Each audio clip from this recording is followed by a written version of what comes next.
हे भगवान कैसन मेहरारू बा ऐसी जना कोनो काम ही नहीं ऐसे रात। अरे खनवा अजबे लेके अबू 4-6 महीने बाद लेके अबू। अरे अब तो लेके चली अब तू भवानी हम कब से भूखत ही।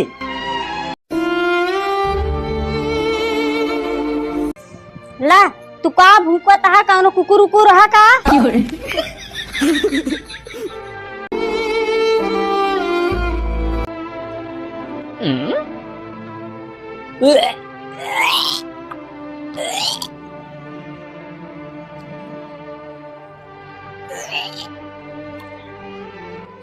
हे भगवान कैसे खाना तू बनाया हो तो जैसे गोबर।